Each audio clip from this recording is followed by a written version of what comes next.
Shalom bien-aimé dans le Seigneur, c'est votre frère en Christ, Francis Ngawala.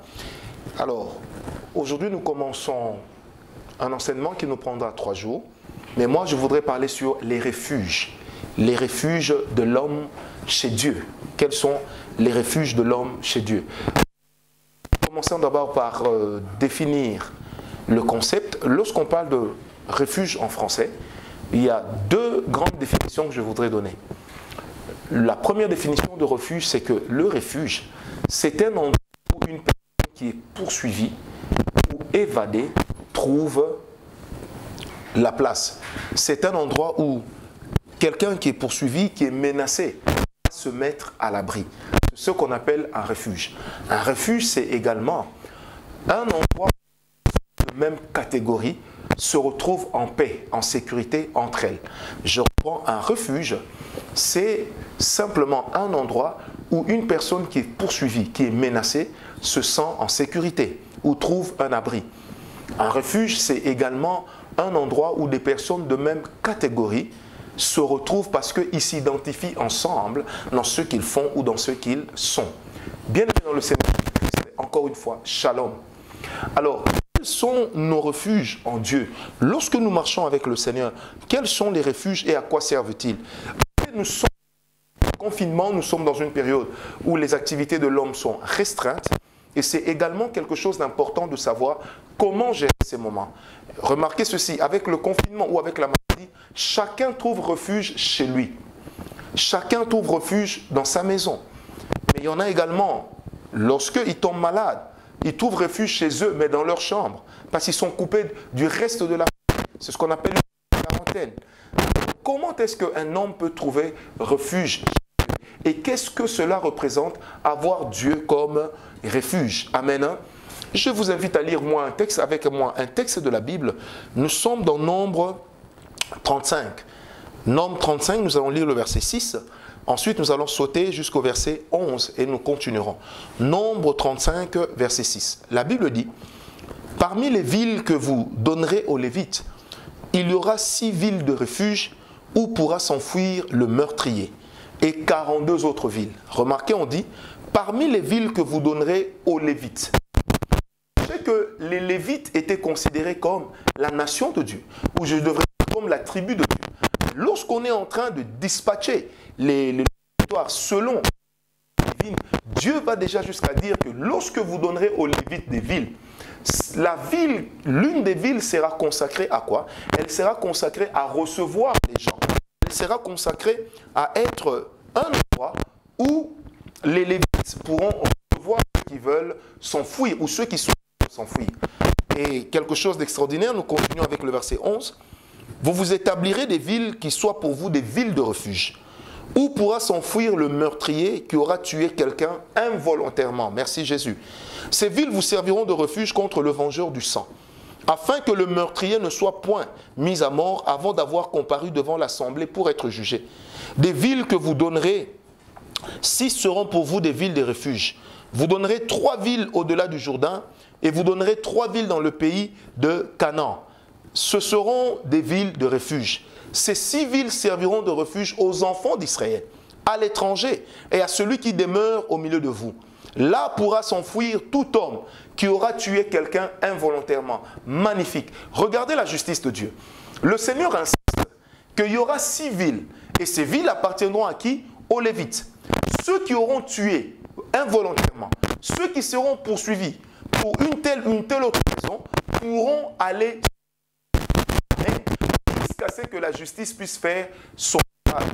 J'aimerais dire ceci à vous qui me suivez en ce moment. Que veut dire pour nous avoir Christ comme refuge ou avoir Dieu comme refuge? Parce que lorsque ça va mal, qu'est-ce que nous faisons? Nous n'allons pas nous cacher dans nos maisons, mais nous allons nous cacher chez Dieu. Et comment cela se fait-il? Qu'est-ce que nous cherchons? Et comment nous pouvons demeurer dans le refuge de Dieu? Tels seront les objets de notre enseignement de ce soir. Amen. Dans les villes, il fallait que ceux qui venaient s'abriter sachent que personne ne pouvait porter la main sur eux. Amen. Je répète, il fallait que ceux qui venaient s'y abriter sachent que personne ne pouvait poser la main sur eux. nom de l'Éternel est une tour forte dans laquelle le juste s'y réfugie. Amen. Hein? Le nom de l'Éternel est une tour forte dans laquelle le juste se réfugie. Bien-aimés dans le Seigneur, lorsque nous prenons Dieu comme un refuge, la première des choses, c'est que lorsque nous avons péché et que nous venons chez Dieu, l'attitude de la repentance, c'est celle-là même qui nous amène dans notre ville de refuge. Amen. Bien-aimés, on a condamné ad vitam une personne qui s'est déjà repentie du mal qu'il a fait et qu'il a obtenu le pardon auprès de Dieu. L'une des injustices aujourd'hui et qui fait que nous sommes en train de perdre nos généraux, c'est simplement que l'Église veut juger même là où Dieu a accordé un pardon. Et le Seigneur me l'a mis à cœur. Combien de personnes aujourd'hui ne sont-elles pas déclarées comme des parias au milieu de nous? Simplement pourquoi? Parce qu'elles ont marché d'une certaine manière. Bien-aimé, je crois en la puissance de la repentance, pourvu qu'elle soit sincère. Parce qu'une personne qui se répand dit ceci: Seigneur, je reconnais mon tort, je n'y retournerai plus, fais-moi grâce. Amen. Je répète, une personne qui se repent dit ceci: je reconnais mon tort, je demande pardon. Mais il n'y a pas de repentance possible dans le mensonge. Celui qui se vautre dans le mensonge tout en se repentant ne peut pas obtenir le véritable pardon de ses péchés. Amen. Hein? Pourquoi? Parce qu'en ce moment-là, il n'a pas l'attitude de quelqu'un qui est allé dans le territoire de son juge. Il est plutôt comme quelqu'un qui est venu devant un tribunal pour se justifier. Bien-aimés, Christ en tant que refuge nous amène à comprendre que quelle que soit la taille de vos péchés, vous avez la capacité, vous avez la possibilité de venir auprès de lui, d'obtenir d'auprès de lui le pardon de tous vos péchés. Tombe à pic, nous sommes le premier jour de la semaine. Si nous avions terminé la semaine passée avec des tares, avec un poids du péché, au moins nous avons la possibilité de commencer cette semaine sous une grâce extraordinaire. Sous une faveur incomparable. Amen. Christ, en tant que notre refuge, nous amène justement à ce que lorsque nous venons auprès de lui, que nous puissions nous débarrasser de tout ce qui nous dérange, que nous puissions nous débarrasser de tout ce qui pèse sur nous. Amen. Que nous puissions nous en débarrasser. Bien-aimés, la repentance est une force. La repentance permet à l'homme de se relever. La repentance permet à l'homme de retrouver la paix dans son cœur. Bien-aimé, il y a beaucoup de gens qui sont aigris. Il est de ces personnes qui ne sont pas nées mauvaises, mais elles finissent par devenir mauvaises. Pourquoi? Parce que leur repentance n'est pas sincère. Et quand la repentance n'est pas sincère, on arrive à une chose qu'on appelle la culpabilité. Et la culpabilité, c'est une arme que le diable utilise pour commencer à nous torpiller. Et une personne culpabilisée est une personne qui ne saura pas se pardonner elle-même de son péché. Et c'est une personne qui va continuer à penser que si moi-même je ne me pardonne pas de mon péché, c'est que Dieu aussi ne peut pas me pardonner. Bien-aimé, Dieu et vous, vous n'êtes pas la même personne. Dieu juge par amour. Amen. Et vous aurez toujours des rétroviseurs dans vos vies qui vous rappelleront d'où vous venez. Vous aurez toujours des rétroviseurs dans vos vies qui vous rappelleront que ce que vous avez fait est mauvais. Oh, j'aimerais dire à quelqu'un, lorsque ma repentance est sincère et que j'ai jeté ma tunique au bas de la croix, peu importe ce que les hommes peuvent dire, je crois au pardon. Peu importe, bien-aimé. C'est pourquoi pendant ces temps, prends le temps de faire le recap de ta vie. Prends le temps de te regarder. Prends le temps de t'observer. Puisque les contacts entre nous sont réduits, alors prenons le temps d'être sincères avec Dieu. Disons-nous, Seigneur, lorsque ça va reprendre, je voudrais être une autre personne. Lorsque ça va reprendre, je voudrais être une personne renouvelée. Lorsque ça va reprendre, je voudrais être une personne qui ne tombera plus dans les mêmes erreurs. Amen. C'est pourquoi, bien-aimé, la Bible dit, j'ai amené ton cœur dans le désert afin de parler avec toi. Pourquoi le Seigneur amène nos cœurs dans le désert? Parce que lorsque nous nous retrouvons seuls, c'est en ce moment-là que nous avons la possibilité de faire le bilan de notre marche. C'est en ce moment-là que nous avons la possibilité d'établir les choses qui ont été, les choses qui n'ont pas et les choses que nous pourrons mieux faire. Amen. Que le nom du Seigneur Jésus-Christ soit glorifié. Christ en notre refuge, j'ai dit premièrement, nous venons chez lui, nous entrons par la voie de la repentance. Et la repentance doit toujours avoir pour caractéristique la sincérité et le refus de pouvoir y retourner. Une personne qui se repent se dit toujours, je refuse de retourner d'où je viens. Une personne qui se repent se dit toujours, je refuse de retourner d'où je viens. Parce que celui qui retourne d'où il vient, le Seigneur dans la Bible, le compare à un chien qui retourne à ce qu'il a vomi. Est-ce que quelqu'un me comprend? Il est donc impératif dans notre marche avec Dieu d'être des personnes sincères, de ne pas être des personnes fausses. Il est important d'être une personne sincère. Il est intéressant également d'être une personne loyale déjà envers soi-même. Amen. Vous savez, une personne qui n'est pas loyale envers elle-même, une personne qui ne s'aime pas, aura du mal à vous aimer, vous aussi. Parce que l'égoïsme de l'homme le pousse déjà à être assis sur lui-même. A fortiori, lorsqu'il n'est pas assis sur lui-même, comment peut-il s'asseoir sur vous? Mais nous croyons à l'amour de Christ. Et cette parole, je l'ai ressentie très fortement dans mon cœur.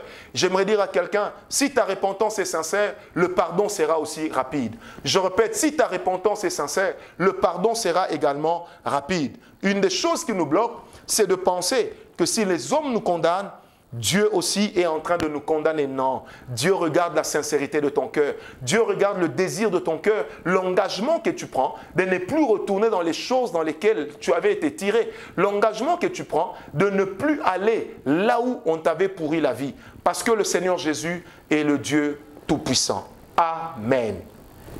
Je répète, parce que le Seigneur Jésus-Christ, c'est le Dieu Tout-Puissant. Le Seigneur Jésus-Christ, c'est le Dieu vrai. Amen. Alors la Bible dit, même le meurtrier avait le droit d'aller dans une ville de refuge. Oh bien, le meurtrier, ça serait le summum du péché. Parce qu'un homme qui a tué, il a ôté la vie. Un homme qui a tué, il a arrêté un processus que l'Éternel avait déjà enclenché dans une personne. Mais la Bible dit ceci, même pour eux, lorsque leur meurtre aura été, aura été fait involontairement, ils auront droit d'entrer dans la ville de refuge. Bien-aimé, j'aimerais dire à un frère qui me suit en ce moment, lorsque tu entres dans la ville de refuge, n'oublie pas que ton statut de meurtrier tombe. Seul ne reste que le statut de celui qui accomplit un acte involontaire. Et quand l'acte a été involontaire, le Seigneur agit. Quand l'acte a été involontaire, la grâce de Dieu travaille. Est-ce que quelqu'un me comprend? Je répète, le Seigneur Dieu, en tant que refuge, lorsque nous venons chez lui, il nous accueille tels que nous sommes, il nous accueille pourvu que notre repentance soit sincère, pourvu que nos cœurs soient justes devant lui. Amen. Et comme l'avait dit quelqu'un dans un de ses livres, lorsque l'homme est vrai, Dieu se montre encore plus vrai que l'homme. Amen. Je répète, lorsque l'homme est vrai, Dieu se montre encore plus vrai que l'homme. Alléluia. La deuxième des choses que je voudrais dire, on est entré dans la cité des refuges, on est entré dans le camp de refuge par la repentance. Amen. Mais on demeure dans le camp de refuge par la sanctification. Bien-aimé, on demeure dans le camp de refuge par la sanctification.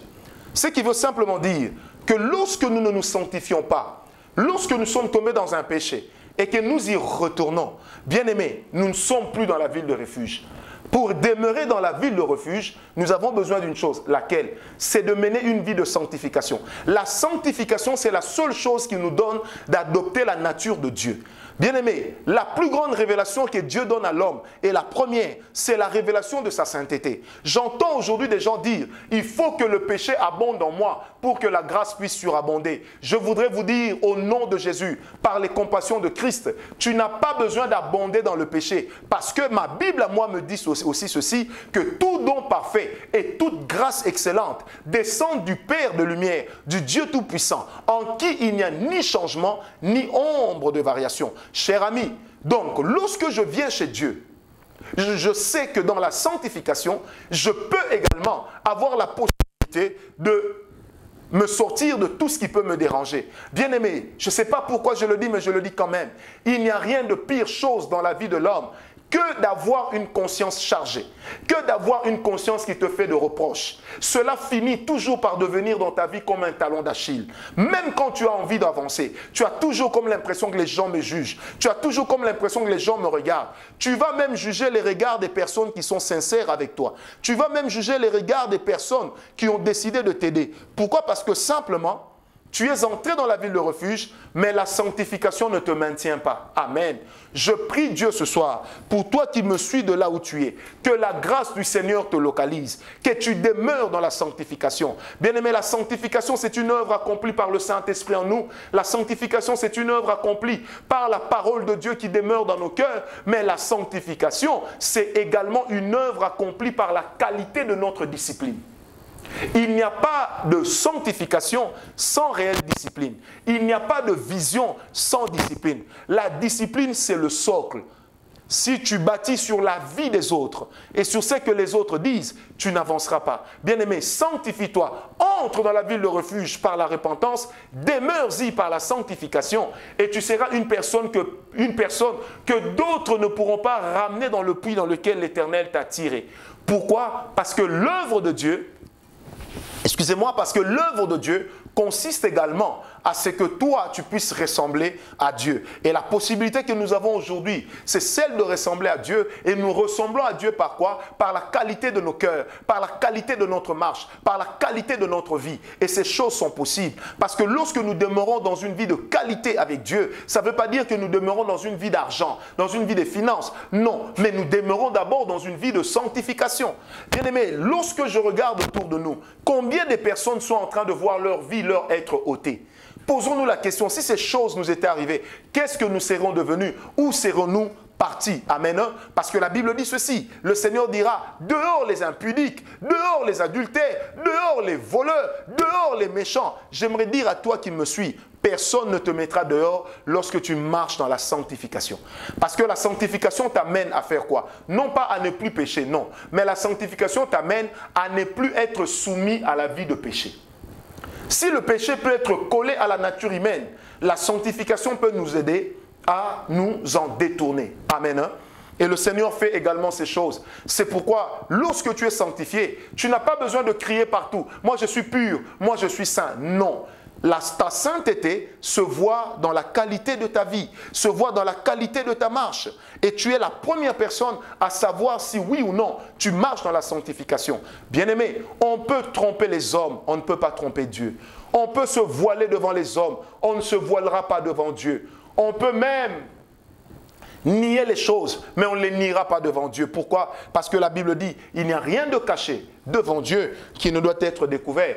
Tout est toujours clair, tout est toujours visible, tout est toujours clean devant Dieu, car le Seigneur est capable de voir, de lire dans les cachettes les plus profondes du cœur de l'homme. Amen.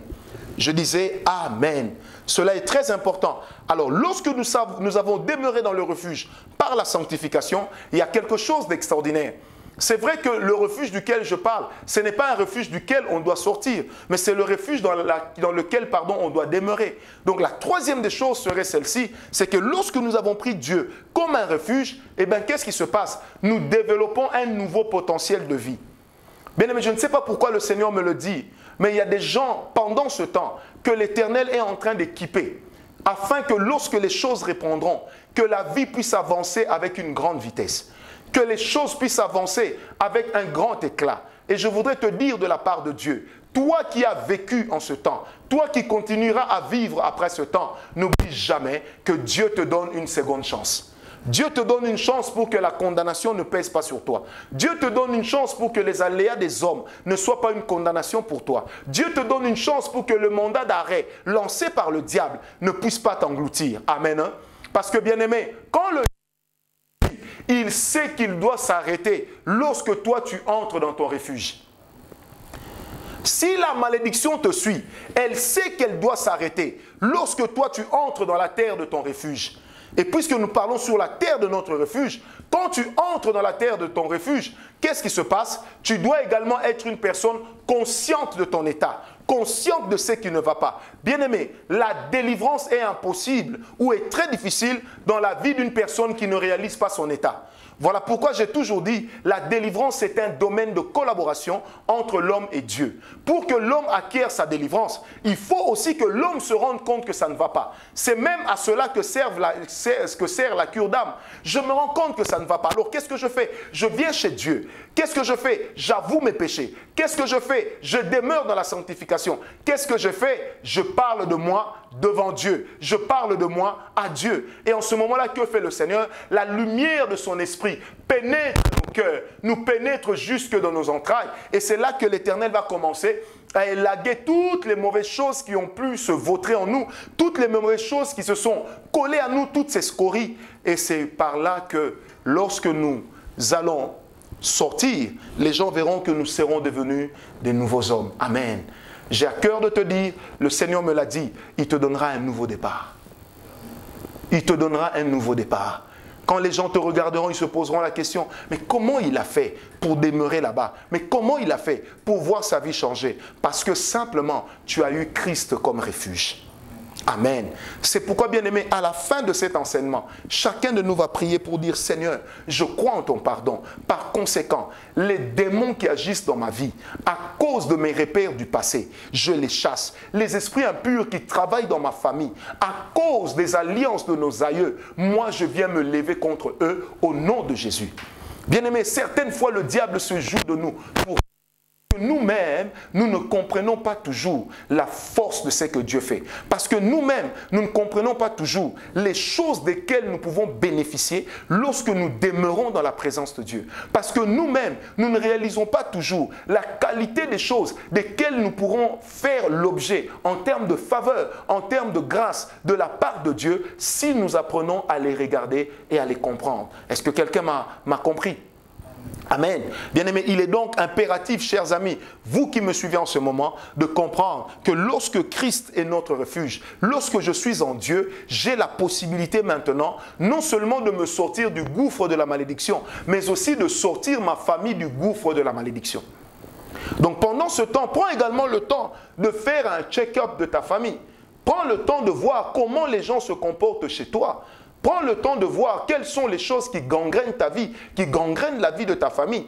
Et tu comprendras quelque part la capacité que Christ a de faire de toi une nouvelle personne. La capacité que Dieu a et peut déployer pour que tu sois quelqu'un d'extraordinaire. Parce qu'il est possible que tu sois quelqu'un d'extraordinaire, mais tu ne peux pas être quelqu'un d'extraordinaire avec certaines tares qui continuent à te déranger. Est-ce que quelqu'un me comprend?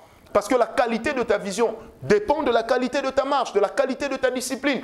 Mais certaines personnes ne sont pas indisciplinées naturellement. Certaines personnes sont indisciplinées parce qu'il y a des condamnations qui pèsent sur elles. Il y a des esprits qui parlent. Il y a des choses qui les contraignent à mener une vie dont ils n'ont pas envie de mener. Comme une fois, une sœur me disait, mais j'ai toujours dit plus d'impudicité dans ma vie, mais je ne comprends pas comment je me retrouve toujours dans une vie d'impudicité. C'est comme si ce garçon, quand il me parle, c'est comme si je perdais mes défenses. Bien aimé, ce n'est pas le garçon qui te parle, qui te fait perdre tes défenses, mais c'est l'esprit d'impudicité qui est en toi, qui te fait perdre tes moyens, qui te fait perdre ta capacité de résister. Parce que moi, je crois que même à -1, Dieu demeure capable de faire que tu ne tombes pas. Amen. Dieu demeure capable, mais Dieu a toujours besoin de notre prise de conscience. Et lorsque nous sommes en Christ, prenons conscience de ce que nous sommes. Parce que notre identité d'enfant de Dieu ne nous donne pas que des devoirs, ça nous donne aussi des privilèges. Pour certains, je dirais, ça ne donne pas que des privilèges, ça nous donne aussi des devoirs. Amen. Donc, privilège, devoir, privilège, responsabilité marchent ensemble. Lorsque tu veux te cacher, quand tu viens dans ta ville refuge, tu dois savoir une chose, il n'y a que Christ qui soit capable de sortir l'homme de l'endroit où il a été caché. Amen. Je sens dans mon cœur en ce moment qu'il y a des gens qui sont en train déjà de repérer les choses mauvaises dans leur vie, les choses mauvaises dans leur famille, soit pour se repentir, soit pour réclamer à Dieu, Seigneur, je veux ma délivrance. Nous sommes lundi, je veux avoir ma délivrance afin que lorsque nous arriverons samedi, dimanche, que je sois une personne tout autre, une personne transformée. Amen. Est-ce que quelqu'un me donne un amen bien? Retenez que le Dieu que nous servons, il est capable de faire des choses. Le Dieu que nous servons, il est capable de nous transformer. Et le Dieu que nous servons, il est capable de nous délivrer de tout ce qui nous dérange. Alors un jour, m'a posé la question, mais prophète, quand vous parlez de délivrance, pourquoi il faut toujours que l'homme y mette du sien? C'est simple, parce que la délivrance est un domaine de collaboration.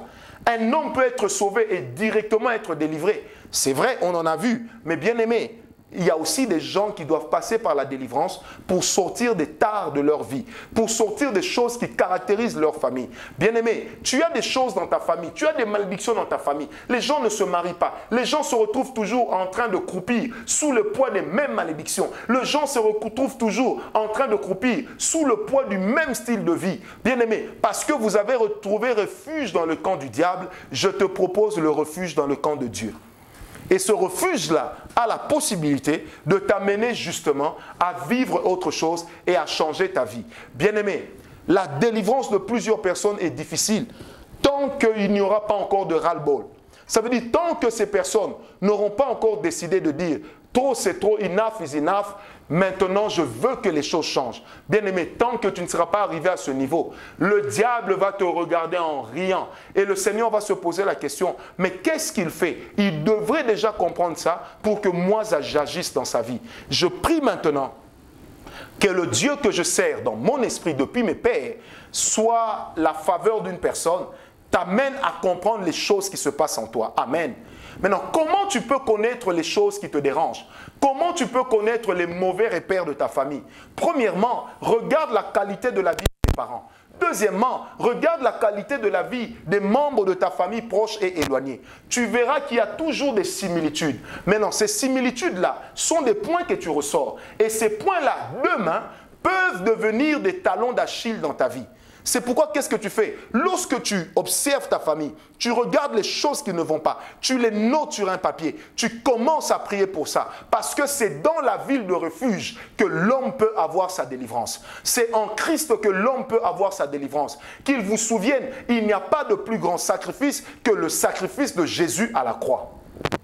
Et par ce sacrifice qui est un don parfait pour nous, qu'est-ce que nous faisons? Quand je suis en lui, je peux en ce moment-là réclamer ma délivrance. Pourquoi nous n'allons pas faire la délivrance des personnes dans la rue?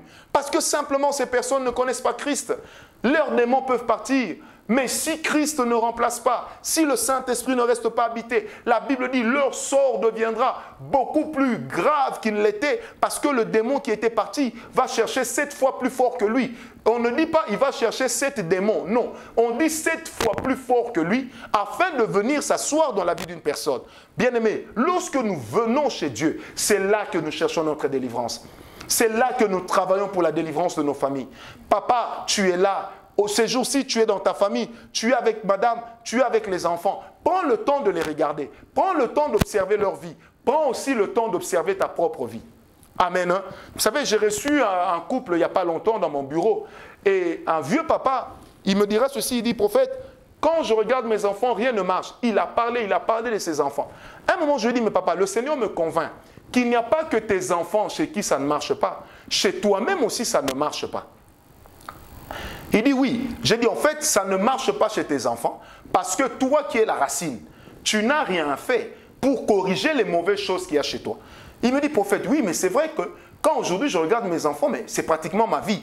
J'ai dit oui. Il me dit, mais pourtant je suis diacre depuis 20 ans dans une église de la place. J'ai dit, vous savez papa, le diable ne respecte pas le diaconat. Le diable ne respecte pas si tu prends la Sainte Seine ou pas. Le diable respecte ceux qui ont la connaissance. Parce que l'ignorance, c'est une chose que le diable aime entretenir en nous. Vous savez, si tu es un homme de prière, mais si tu demeures dans une vie d'ignorance, le diable, il est content, hein? Mais c'est si tu as la connaissance, tu as la compréhension des choses, que le diable est mis mal à l'aise. Pourquoi? Parce que la raison est simple. La qualité des choses que nous maîtrisons, la qualité des choses que nous comprenons, c'est cela même qui justifie ce que nous allons vivre. Nous sommes propriétaires, nous sommes maîtres des choses que nous connaissons. Mais nous sommes pauvres des choses que nous ignorons. Amen. Je répète, nous sommes maîtres des choses que nous connaissons. Nous sommes pauvres des choses que nous ignorons. Amen. Alors si tu décides d'ignorer volontairement les choses qui se passent dans ta famille, ne pense pas que le fait d'ignorer l'œuvre de ton ennemi fera que ton ennemi aussi ignorera qu'il faut qu'il t'attaque. Quelqu'un m'a compris. Et le diable adore les personnes qui sont qui manquent de compréhension, adore les personnes qui manquent de connaissances. Est-ce que quelqu'un peut me donner un amen bien? Alors je voudrais également dire ceci. Lorsque tu remarques maintenant les choses qui ne vont pas, qu'est-ce que tu fais? Tu viens chez Dieu, tu t'approches devant le Seigneur. Puisque tu as déjà la grâce d'être dans la ville de refuge, tu t'approches devant le Seigneur. Et là, tu parles au Seigneur. Et là, tu dis au Seigneur, Seigneur, j'ai besoin de ma délivrance. Voici, il y a ça, il y a ça, il y a ça qui ne va pas. Pourquoi moi j'aime que tu saches ce qui ne va pas? Pourquoi moi j'aime que tu dises à Dieu ce qui ne va pas? C'est pour que quand ta délivrance se sera opérée, que tu sois capable de dire réellement il s'est passé quelque chose. Que tu sois capable de te dire que réellement Dieu a accordé une nouvelle grâce. Amen. Ou qu'effectivement, le Seigneur a changé ma vie. Et je vois déjà des personnes dont la vie est en train de changer à cause de ce que le Seigneur est en train de faire et à cause de l'œuvre que le Seigneur est en train d'accomplir dans leur vie. Je proclame cela et je déclare cela dans leur vie, maintenant même dans le nom de Jésus. Car le Dieu que nous servons est capable. Alors, quand je viens chez Dieu et que je commence à dire au Seigneur, Seigneur, regarde ce qui ne va pas, regarde ce qui ne va pas, regarde ce qui ne va pas, là le Seigneur voit que j'ai pris conscience. Après avoir fait cela, je ne m'arrête pas là. Je commence à dire à Dieu, Seigneur, il est écrit dans Romains 8, versets 1 et 2, qu'il n'y a plus aucune condamnation pour ceux qui sont en Jésus-Christ, car la loi de l'esprit de vie en Christ nous a affranchis de la loi du péché et de la mort. Seigneur, puisqu'il en est ainsi, pourquoi est-ce que je continue à souffrir? Pourquoi est-ce que je continue à caractériser ma famille? Pourquoi est-ce que les choses que les gens vivent dans ma famille pendant qu'ils ne connaissent pas Dieu, moi aussi qui te connais, je suis en train de croupir sous le poids des mêmes lois? Bien-aimé, parce que lorsque je suis en Christ, c'est la loi de l'esprit de vie qui est censée dominer dans ma vie afin de remplacer la loi du péché et la mort. Parce que la Bible dit, l'âme qui pêche, c'est celle qui meurt. Donc le péché précède la mort spirituelle. Amen. Alors, comment moi qui suis en Christ, je suis en train de vivre des choses qui font que quand les gens me regardent, ils peuvent dire, lui, il est de la famille de Yaflo. Lui, il est de la famille Ilunga. Lui, il est de la famille Mubenesha. Lui, il est de la famille, comme ça, Kadima. Pourquoi est-ce que les gens peuvent, en me regardant, non pas par les traits de mon visage, mais par les caractéristiques qui ressortent de ma vie, comment les gens arrivent à me qualifier? Bien aimé, ça veut simplement dire que quelque part, la loi est encore en train de régner. Quand je suis dans la ville de refuge, je suis dans les bras de Christ, il faut que cette loi-là tombe au nom de Jésus. Il faut que cette loi n'ait plus de droit de cité dans ta vie. Oh, je prie Dieu et je me révolte contre tout ce que mes parents ont fait. Je me révolte contre tout ce qui caractérise ma famille en mal. Même si moi aussi, je me suis retrouvé dans ces choses qui sont mauvaises et dans lesquelles ma famille se vautre, je déclare à partir de ce moment que ma vie est différente.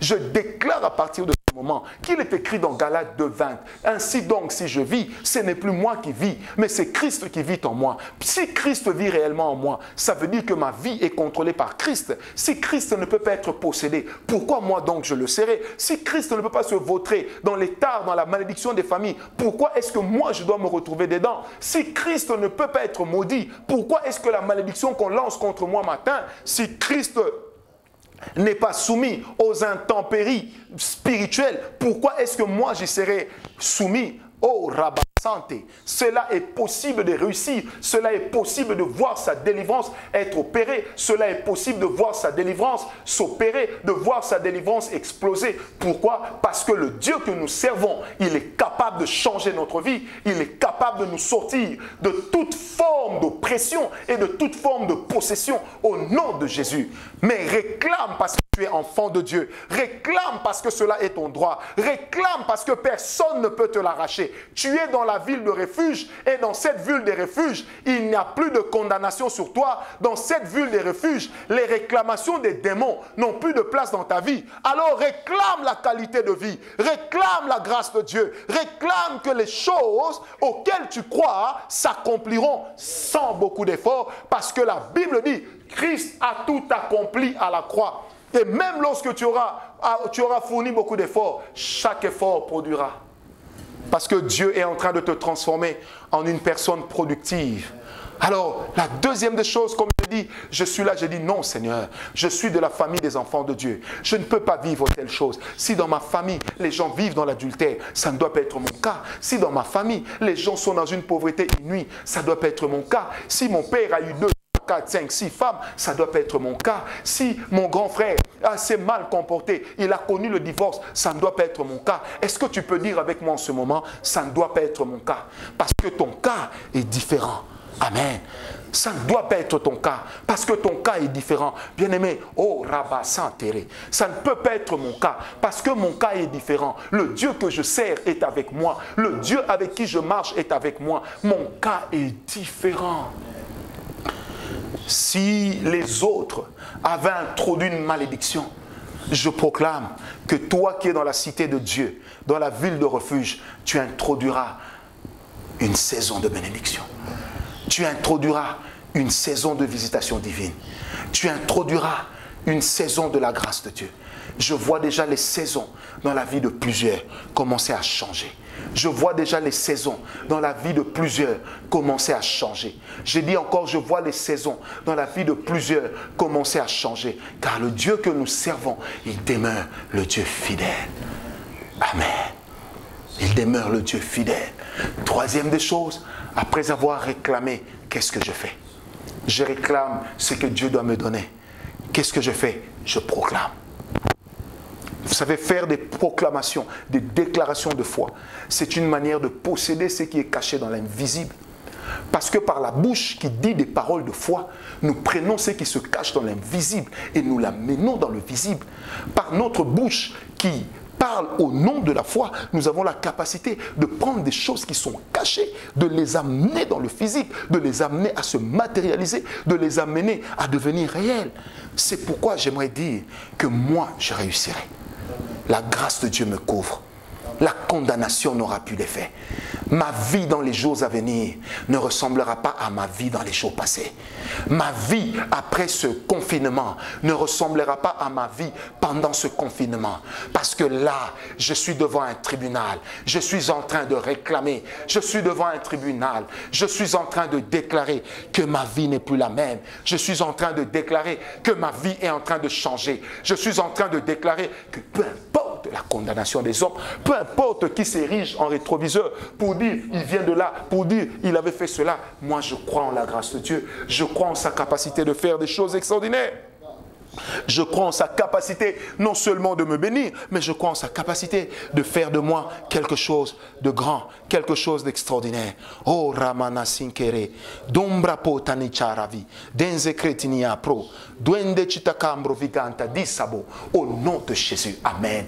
Bien-aimés, nous avons un héritage parce que nous sommes dans la ville de refuge. Nous avons un héritage parce que nous sommes dans la ville de refuge. Abandonnons le mal. Demeurons dans la ville de refuge. Amen. Dans la ville de refuge, ayez confiance au Dieu qui vous a appelé. Ayez confiance au Dieu que vous servez. Ayez confiance au Dieu que vous priez. Parce que la Bible dit, nous sommes dans Ésaïe 30, verset 15, c'est dans le calme, la confiance, la tranquillité et la paix que viendra votre délivrance. Amen. Pour que la délivrance vienne, je dois être confiant que mon Dieu est capable. Je dois être confiant que mon Dieu peut le faire. Je dois être confiant que mon Dieu peut me transformer. Je dois être confiant que mon Dieu peut me métamorphoser. C'est pourquoi la Bible dit, soyez donc renouvelés dans l'esprit de votre intelligence. Amen. J'ai confiance en Dieu. Comme j'aime le dire à l'église Parole de foi, j'ai confiance au Dieu auquel j'ai cru. Il ne m'abandonnera jamais. Peu importe ce que les hommes peuvent mijoter, peu importe ce que les hommes peuvent comploter, peu importe ce que les hommes peuvent dire, le Dieu que je sers, il ne m'abandonnera jamais, car j'ai confiance en lui. Oh, vous savez, j'aime cette parole du roi. Lorsque nous sommes dans Daniel 6, alors que Daniel est jeté dans la fosse au lion, la Bible dit, le roi est venu. De loin, il dit déjà, Daniel, Daniel, est-ce que le Dieu auquel tu as confiance t'a-t-il délivré de la bouche du lion? Bien-aimé, j'aimerais te dire de la part de Dieu, le Dieu auquel nous croyons, le Dieu auquel nous avons confiance, il nous délivrera de n'importe quelle situation. Le Dieu auquel nous avons confiance, quand le combat deviendra rude, il nous donnera une armure qui nous permettra, même si nous sommes blessés, de ne pas être atteints jusqu'au point d'en mourir. Et cela au nom de Jésus. C'est pourquoi la Bible dit, il y a encore de l'espérance. Faites confiance en Dieu. Faites confiance en Dieu. Je crois que quand je prie pour la délivrance de ma famille, il va le faire. Faites confiance en Dieu. Déclarez que Dieu va vous l'accorder. Réclamez qu'il vous l'a accordé. Faites confiance en Dieu, parce que dans la ville de refuge qu'est Jésus-Christ, c'est la confiance en Dieu qui a également une place. C'est la confiance en Dieu qui a également un rôle à jouer. J'ai confiance en mon Dieu, et quand j'ai confiance en mon Dieu s'engage avec moi. Dieu ne peut pas s'engager avec un homme qui n'a pas confiance, mais Dieu ne peut s'engager qu'avec un homme qui a confiance. Bien-aimé, si tu as confiance, Dieu s'engagera avec toi, mais si tu n'as pas confiance, Dieu ne s'engagera pas. J'ai confiance en mon Dieu. Même de la gueule du lion, il me délivrera. Amen. Écoutez la réponse de Daniel. Ô roi, vis pour toujours. Le Dieu que je sers m'a délivré. Écoutez, il dit, il m'a assisté. Deuxièmement, il a envoyé son ange me protéger. Parce que nous tirons de la ville du refuge la protection. Quand nous avons confiance en Dieu, nous sommes protégés. L'Éternel protège. Il envoie ses anges. Vous n'avez pas besoin de commencer à dire aux anges ce qu'ils doivent faire. Ils savent ce qu'ils ont à faire. Faites confiance à Dieu et les anges agiront. Les anges vous protégeront. Bien-aimés, la confiance en Dieu va déclencher l'activité angélique autour de vous. Va faire que certaines choses qui devaient vous atteindre, que l'Éternel trouve tous les moyens pour vous épargner de cela. La Bible, oh my God, Dieu va tout faire pour faire que vous sortiez indemne de toute situation compliquée. Même quand on sera en train de tirer à vue, il y a un ange qui ira dévier la balle qui vous était destinée. Il y a un ange qui ira dévier la malédiction qui vous était destinée. Il y a un ange qui viendra dévier les mauvaises paroles que les gens déclaraient contre vous. Peut-être même que vous n'aurez pas le temps de vous en rendre compte que l'Éternel vous aura déjà délivré. Peut-être même que vous n'aurez pas le temps de vous rendre compte que les gens vous salissaient déjà, que Dieu va commencer à jeter le doute dans les cœurs des personnes qui entendront des choses contre vous. Parce que tu ne vas pas passer ta vie à te justifier, passe ta vie à l'adoration. Amen. Et le Dieu que nous servons est capable de faire ces choses. Faisons-lui confiance parce que là-bas, il y a la protection. Je jouis de la protection divine. Et tant que je jouis de la protection de Dieu, rien ne m'atteindra. C'est comme ça qu'il y a des gens qui vous diront, j'ai connu un accident grave. Et quand j'ai réalisé que j'étais un homme de Dieu, quand j'ai réalisé que j'étais un serviteur de Dieu, le Seigneur s'est arrangé pour envoyer son ange veiller sur moi. C'est parce que la Bible dit, il enverra son ange afin de veiller pour qu'aucun malheur ne t'atteigne. Alors je déclare que le malheur ne t'atteindra pas. Le malheur ne sera pas ton partage. Tant que tu seras dans la ville de refuge, tu bénéficieras de la protection divine.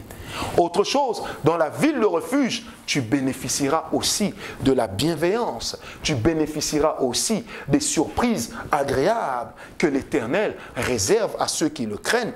Bien aimé, qu'on ne se trompe pas, cette crise que connaît actuellement le monde nous a montré que Dieu doit faire la différence entre nous qui le servons et les autres. Bien aimé, que Dieu doit faire la différence parce que la Bible dit dans les derniers temps, eux, ils s'attacheront à nous et ils diront, nous voulons vous suivre parce que nous avons appris que l'Éternel, votre Dieu, c'est lui le véritable Dieu. Mais si l'Éternel, notre Dieu, c'est lui le véritable Dieu, qui osera nous condamner? Qui osera nous atteindre? Les anges de Dieu vont se déployer. Nous vivrons la bienveillance de Dieu. Nous vivrons des surprises agréables. Écoute ce que je voudrais te dire, que la semaine qui commence aujourd'hui soit remplie de surprises agréables. Je répète, que la semaine qui commence aujourd'hui soit remplie de surprises agréables. Que le document que tu avais introduit, que tu obtiennes une réponse favorable. Que la demande que tu avais introduite puisse recevoir une réponse favorable. Que celui qui t'avait attaqué, là où il t'avait attaqué, que son attaque lui soit retournée. Bien-aimé, Que tout mensonge dit contre toi, monté contre toi, retourne à celui qui l'a créé. Retourne à son instigateur. Car je connais le Dieu auquel j'ai cru. Il est le Dieu véritable. Il est le Dieu tout-puissant. Amen. Bien-aimé, je vois Dieu bénir plusieurs personnes qui sont connectées à ce programme. Je vois Dieu faire des surprises. Bien-aimé, je ne sais pas pourquoi, mais je sens ça dans mon cœur. Tu étais là avec ta femme, vous aviez des problèmes dans votre maison. Dieu est en train de me parler d'un couple comme ça. L'Éternel est en train de venir résoudre vos problèmes. Et ce problème-là, c'était du côté de votre épouse, parce qu'elle avait beaucoup de difficultés. Excusez-moi, je voudrais dire clairement, elle avait développé une frigidité qu'elle-même ne comprend pas, et cela n'était même pas dû à une frustration. L'Éternel m'a dit, toi qui me suis, tu t'appelles Baudouin, il est en train de résoudre ce problème dans ton foyer. Il est en train de résoudre ce problème maintenant. Pourquoi Dieu me dit ceci? Il résout ce problème parce que les jours qui sont en train d'arriver, Dieu veut faire de toi une icône. Dieu veut faire de toi un repère. Dieu veut que les gens, lorsqu'ils te regarderont, qu'ils te voient différemment, qu'ils comprennent que tu es quelqu'un d'extraordinaire, que la faveur divine te soit partagée, que la grâce de Dieu t'accompagne et que la puissance du sang de Jésus soit ta sécurité, parce que tu es dans la ville de refuge. Est-ce que tu peux dire avec moi, je suis dans la ville de refuge? Dis avec moi, rien ne m'atteindra. Dis avec moi, rien ne m'atteindra. Dis avec moi, Dieu est au contrôle. Seigneur, notre bénissons pour ta grâce. Nous te bénissons pour la faveur dans la vie de nos frères et sœurs. Je te bénis pour tes faveurs dans ma propre vie. Merci de fortifier nos bien-aimés, Seigneur. Merci d'accorder ta grâce à ceux qui ont accepté d'écouter ta parole, à ceux qui se sont connectés avec nous en ce moment, à ceux qui sont connectés avec Seigneur, à ceux qui croient, Papa, en toi, mais qui croient aussi en nous que tu as avancé, que tu as délégué, que tu as équipé, que tu as armé. Seigneur notre Dieu, car nous ne sommes pas seuls. L'Éternel notre Dieu est avec nous. Car nous ne sommes pas seuls. L'Éternel puissant de Jacob est avec nous. Car nous ne sommes pas seuls. L'Éternel, le puissant de Jacob, est avec nous. Je prie maintenant, au nom de Jésus, que la grâce de Dieu, la communion du Saint-Esprit demeure avec vous. Nous demeurions sous la grâce. Au nom de Jésus, nous avons prié. Amen.